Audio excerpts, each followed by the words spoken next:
Hey, what's up guys? Welcome back to the channel. My name is Danny Vicent. It's been a while, huh? But I've been busy. I've been busy, guys. And no, I'm not snaking you with the title. We are going supercar shopping. So right out the gate, I'm gonna classify what supercar is for those of you that don't know. You've got your sports cars, which I think most people know. You have supercars, and then you have hypercars. We're not gonna discuss hypercars because I can't afford a hypercar, and so that just makes no sense on why we would talk about that. But a supercar, most car enthusiasts, most car guys, they can spot a supercar a mile away, and they take that for granted. I know I do.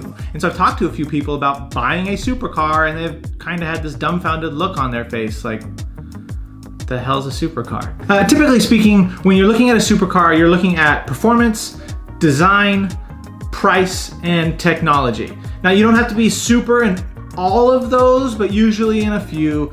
And really the yardstick measured here to end the conversation is performance. So I want you to kind of think in your head, Ferrari, Lamborghini, McLaren. You're starting to get a good picture in your head of what a supercar is. Now, you have a few outliers in that regard when you're talking about high-end 911, GT3 RSs, things along those lines. You can kind of start to make that argument that that is in fact a supercar. But be prepared to argue, as you'll have folks in the car community argue both sides of that argument. And we're not gonna touch that argument here, so that's totally up to you on what you want to decide that car to be. Again, hypercars, those are the cars we're not gonna discuss, and mainly because I can't afford one. I'd love one, but I can't afford it. Hypercars are those cars that you never see, because most people can't afford them, but they're sick, and everybody wants one, including me. So guys, before we discuss the 4 cars I am considering bringing to the channel, let's smash that thumbs up button and get the algorithm to push my video to the top. I'm about to have a huge bill and could use the help. Also, if you're not already subscribed, subscribe down below.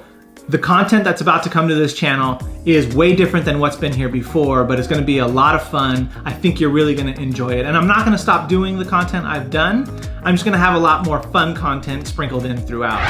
So the first car I am considering is kind of the car every YouTuber starts with, at least every YouTuber in the car community, and that is the gated manual transmission Lamborghini Gallardo. It is a 5.2 liter V10 that sounds amazing and cannot be denied or argued. It is a supercar. It's the one we all had posters of in our room when we were kids. It's a Lamborghini, for goodness sakes. And guys, there's a lot of modifications that we can do to this car. There's people out there putting superchargers on it. There's people twin turboing it. We can add exhausts. We can do quite a bit to the car, and we would plan to modify any car we bring to the channel, Lamborghini being no different in that bunch. The next car we're going to talk about is the McLaren MP4-12C, which the name is atrocious, and I would rather not talk about the name, but we're going to talk about the McLaren or a McLaren 570S. Now, both of them have a 3.8 liter V8. However, the MP4-12C produces 612 horsepower, and the 570S is 562 horsepower. Yeah, I'm not sure why they went down. Actually, I am sure why they went down. The original MP4-12C broke down constantly. It's a beautiful car, it's great, but all you hear from the community is how this car is a disaster from a reliability standpoint. And they worked out a lot of those kinks when they worked into the 570S. Does McLaren have the highest reliability score out there of exotics or supercars? No, but they're getting better, and this is the evolution of that. The next one that I want to talk about is the Audi R8 V10. Or the Audi R8 V10 Plus. And really that's gonna depend on how much I can get the car for, which one ends up being the one if I go that route. Now, this one has the same engine as the Lamborghini Gallardo. And if you're not familiar, Lamborghini and Audi, it's the same company. Audi owns Lamborghini. So you see a lot of Lamborghini in this Audi, or vice versa, depending on your perspective. There's a lot of people out there that call the R8 a baby Lamborghini, and they do so for a reason. This has a 5.2 liter V10 gated manual transmission. It's producing 562 horsepower, so a little bit more than the Gallardo. It's just an evolution of the Gallardo's engine, so of course it's going to produce a little bit more, but with a little bit more reliability associated with it and a little bit more ease of maintenance and things along those lines. It being an Audi versus Lamborghini, parts are more readily available. Now, the last one is on the list because, well, It's an amazing car, but it's going to cause an argument around, is this actually a supercar or is it not?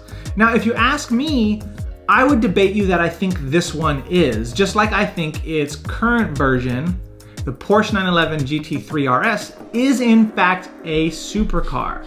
Now, before y'all get triggered, I know it's all right if you disagree with me, but this is one awesome car and that's why it's on the list. Now, no, I can't afford a GT3 RS. That would be amazing, but I can't. So we're looking at a GT2, a few years older, but amazing car nonetheless. It is gonna come in that manual. So you've noticed the trend there. I am looking for a manual transmission. I love them. They connect you to a car. I did a whole video on manuals. I'm all for saving the manuals. I know they're dying, so I'm gonna try and keep my hands on one for as long as I possibly can. So this car has a 6-cylinder engine rather than a V8 or a V10 at 3.6 liters, producing 456 horsepower. This car can move just as fast as the others. Don't get it wrong. So there's the list, guys. Gallardo, McLaren, R8, and a GT2. Did I miss one that should be on the list? Did I get it right? Which one of those should I get? And then join me as we go supercar shopping. The next month is gonna be going out, looking at these cars, test driving them, and seeing which one we put in the garage and feature on the channel for years to come. And that's it, guys. Over the next month or so, we're going to be shopping for a supercar, and I'm bringing you along with me. And then we've got all kinds of content planned once it's actually in the garage. So if you like today's video, please smash that thumbs up button. If you're not already subscribed, subscribe down below, and the little bell icon, click that too. That way you can be notified the next time I upload a video. I'll see you guys in the next one.